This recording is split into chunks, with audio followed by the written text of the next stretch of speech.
Assalamualaikum warahmatullahi wabarakatuh. Halo historian, balik lagi di Historia Channel, channel pembelajaran sejarah yang paling student friendly di dunia.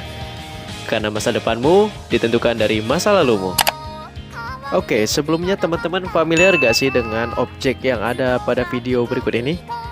Yap, Bapak yakin kita semua satu pikiran. Candi Borobudur. Siapa sih yang gak kenal dengan bangunan bersejarah di dunia yang merupakan peninggalan kerajaan bercorak Buddha ini? Nah, ini berhubungan juga dengan materi yang akan kita lanjutkan kali ini, yakni mengenai teori-teori masuknya agama Hindu dan Buddha ke Nusantara, atau lebih tepatnya Indonesia kita tercinta. Oke, daripada lama-lama, yuk kita langsung ke materi. Let's go!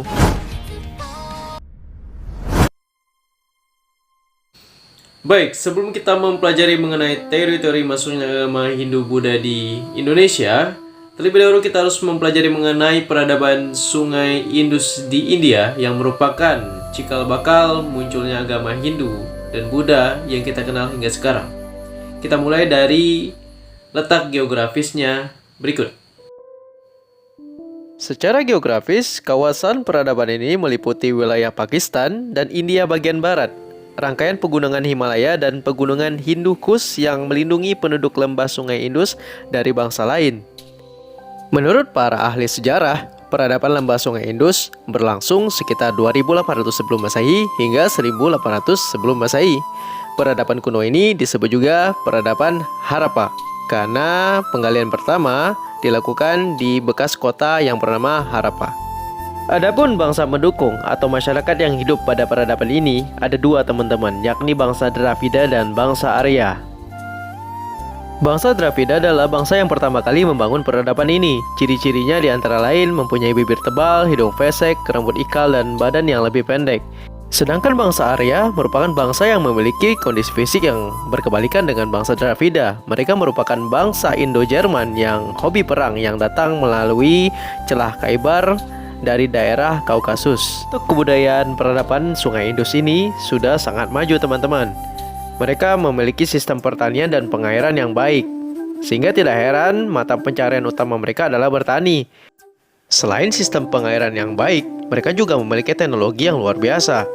Teknologi mereka pun sudah maju teman-teman. Di antaranya sudah mengenal town planning atau perencanaan tata kota, sudah mengenal tulisan gambar, mengenal teknik pengolahan logam, membuat alat tembikar, mengenal astronomi dan pelayaran, dan mengenal teknologi pembuatan pakaian dari wol dan kapas. Untuk seni bangunan dan tata kota, di kota Mohenjo-daro dan Harappa sudah terdapat gedung-gedung dan rumah-rumah tinggal serta pertokoan yang dibangun secara teratur dan berdiri kokoh. Bahkan, konstruksinya sudah dibangun menggunakan batu bata teman-teman. Berikut adalah gambarnya. Kepercayaan.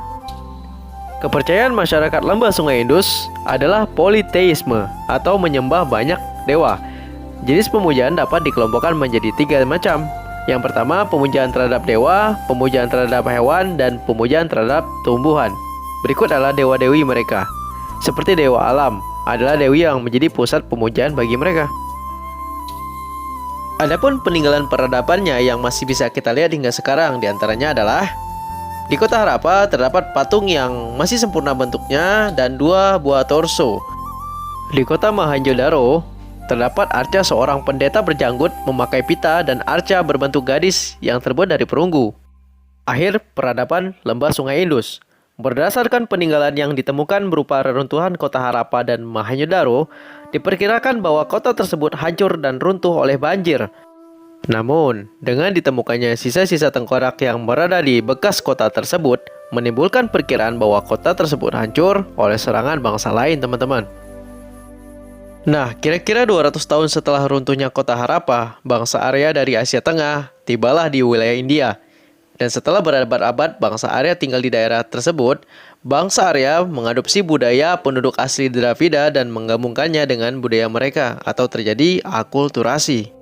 Nah, disinilah cikal bakal agama Hindu, karena bangsa Arya melakukan integrasi kebudayaan dan kepercayaan dengan bangsa Dravida yang melahirkan agama Hindu. Tatanan kehidupan masyarakat pun berubah dengan munculnya kasta, diantaranya kasta Brahmana atau golongan keagamaan, kasta kesatria golongan pemerintah, Waisya golongan pedagang, dan Sudra atau kaum pekerja. Adapun agama Buddha pertama kali diajarkan oleh Siddhartha Gautama, yakni seorang pangeran yang ingin memprotes keberadaan sistem kasta yang ada pada masyarakat India pada waktu itu. Ia juga dikenal dengan nama Buddha atau yang mendapat pencerahan. Adapun kitab sucinya adalah Tripitaka. Kalau Hindu ingat ya, kitab sucinya adalah Weda atau Veda. Hello historian, masih semangat kan? Sekarang kita akan memasuki materi inti kita pada pertemuan kali ini, yakni mengenai teori-teori masuknya agama Hindu-Buddha di Indonesia. Dan tahukah teman-teman, sebelum masuknya bangsa Eropa, sebut saja bangsa Belanda, Inggris, maupun Portugis, sudah ada kerajaan-kerajaan besar yang bercorak Hindu maupun Buddha. Sebut saja seperti kerajaan Sriwijaya yang bercorak Buddha, dan Majapahit yang bercorak Hindu. Dan sekarang yang menjadi pertanyaan, bagaimana sebenarnya proses masuknya agama-agama tersebut ke Nusantara? Berikut akan kita bahas.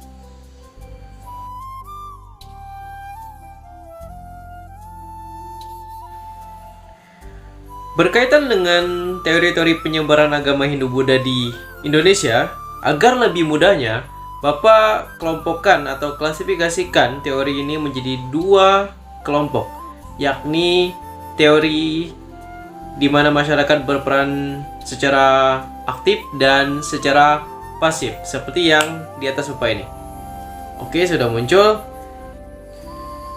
Masyarakat berperan secara pasif di sini maksudnya adalah masyarakat Indonesia belajar agama Hindu-Buddha itu dari orang Cina dan orang India yang datang ke Nusantara pada waktu itu. Jadi langsung dari orang-orang India dan China. Sedangkan masyarakat yang berperan secara aktif di sini maksudnya adalah masyarakat Nusantara belajar agama Hindu-Buddha itu mereka berperan aktif belajar langsung ke India dan China. Dan setelah mereka memahami dan paham ajaran agama tersebut, mereka kembali lagi ke Nusantara untuk menyebarkan kembali ajaran Hindu dan Buddha tersebut. Begitu.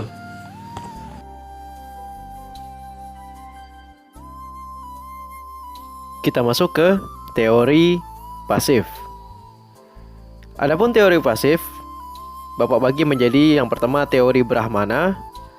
Teori Brahmana ini dikemukakan oleh Joseph Van Leur yang menyatakan bahwa agama Hindu-Buddha dibawa oleh golongan Brahmana atau pemuka agama. Ingat, kasta-kasta yang sudah kita bahas sebelumnya. Bahwa kasta dengan tingkatan yang tertinggi adalah kasta para pendeta atau pemuka agama, yakni kasta Brahmana. Jadi, para Brahmana ini memang sengaja datang untuk menyebarkan ajaran Hindu-Buddha ke seluruh dunia. Yang kedua adalah teori Waisya. Teori Waisya ini dikemukakan oleh N.J. Crom yang menyatakan bahwa proses masuknya agama Hindu-Buddha itu melalui hubungan dagang antara India dan Nusantara. Jadi selain mereka berdagang, mereka juga turut menyebarkan agama mereka. Teori pasif yang ketiga adalah teori Ksatria. Dalam teori Ksatria menyatakan bahwa agama Hindu-Buddha dibawa oleh kaum Ksatria atau prajurit. Lah, kenapa prajurit bisa sampai ke Nusantara, Pak? Jadi, pada sekitar abad ke-4 hingga ke-6, di India banyak sekali terjadi peperangan, sehingga para prajurit ini melarikan diri, dan singkat cerita sampailah ke Nusantara dan menyebarkan agama mereka tersebut. Dan oh iya, teori Ksatria ini dikemukakan oleh C.C. Burke dan Mukherjee.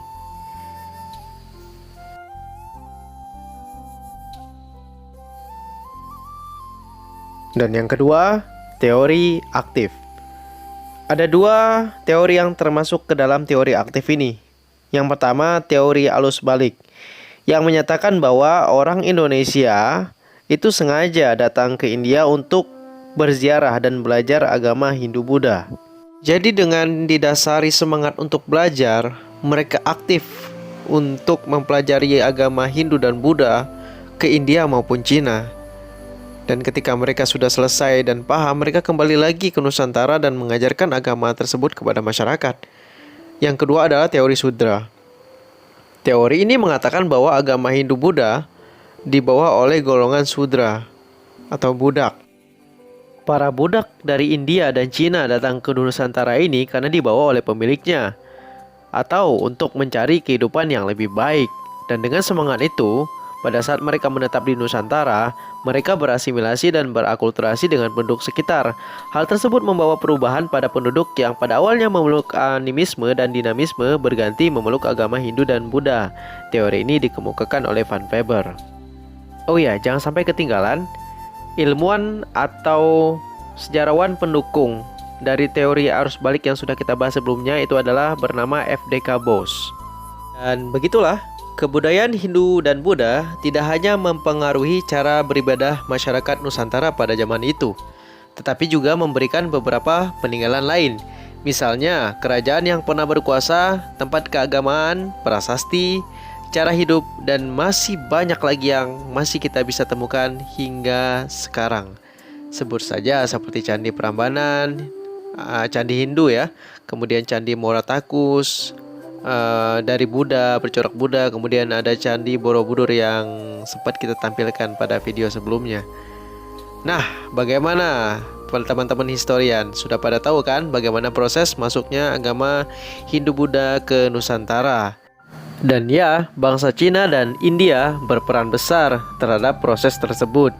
Selain membawa dan menyebarkan kepercayaan, mereka juga meninggalkan bekas pada nama, kata, dan simbol-simbol yang tanpa kita sadari sering kita jumpai di kehidupan kita sehari-hari. Sekarang kita kembalikan ke host kita, Pak Eki. Salam Historia.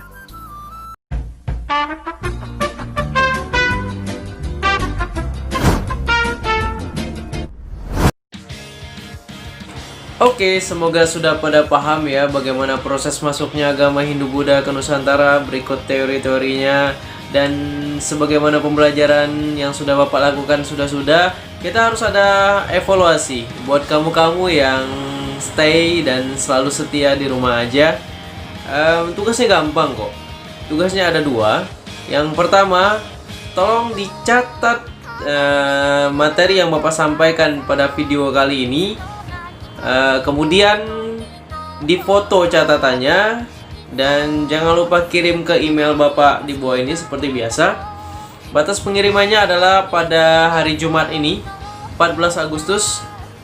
Paling lambat malam hari pukul 9 Bapak tunggu pengiriman tugasnya di email. Dan jangan lupa cari kelebihan dan kekurangan yang ada pada tiap teori yang sudah kita bahas tadi. Ada 5 teori ya. Ada teori Brahmana, Ksatria, Waisa, Sudra, dan teori arus balik. Sertakan pada tiap teori tersebut siapa saja ilmuwan atau sejarawan pendukungnya.